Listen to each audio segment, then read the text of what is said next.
এটা 15 আছে, এটা না এই দোকানের মিটার।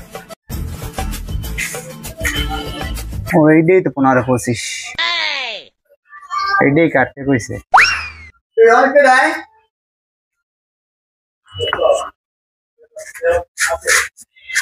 আসসালামু আলাইকুম। ওয়ালাইকুম সালাম।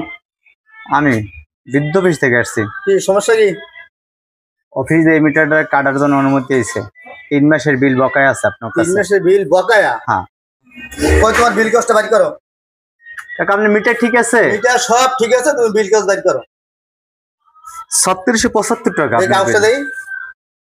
তো তোমার এই যে 3675 টাকা হইছে। আমি 2 মাস ছিলাম ঢাকায় জরুরি কাজে। আগের 1 মাসের টাকা আছে, কিন্তু আমার ঘরে কোনো বাল্ব, কোনো ফ্যান কিছুই জ্বলে নাই। আমি এমনকি যে একটা ইন্ডিকেটর থাকে সেটাও বন্ধ, অর্থাৎ আমি মেইন সুইচ বন্ধ করে ধুয়ে গেছি। মেইন সুইচটাও বন্ধ করছি। মেইন সুইচ বন্ধ করলে ইন্ডিকেটর যদি জ্বলে তাইলে একটু কিছু কারেন্ট টানে, সেটাও বন্ধ। তাইলে এই 3600 টাকা বিল কিসের জন্য আসছে? দেখেন ওইটা আমার তো মনে করেন আপনার প্রয়োজনে জানি না, ওটা অফিস জানবে। অফিস জানবে? ওটা অফিস জানবে। রিডিংটা লিখতেছে কেন? রিডিং রাইখে নিছি, আপনার মিটার যা ছিল সেটাই লিখে নিছি। আপনি ছিলেন না? মিলাও, রিডিং এর লগে আর বিল কাগজের লগে মিলেছে কিনা আগে মিলাও। দেখেন আমার অত জানার দরকার নেই, ওটা আপনি অফিস বসবে। আমারে কাটতে কইছে মিটার, আমি কাটতে যাব। আমার কাছে দ্বিতীয় কোনো অপশন নাই।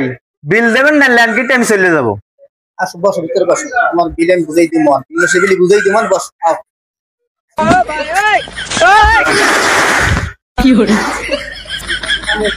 এই যে একটু বুঝাই দিই।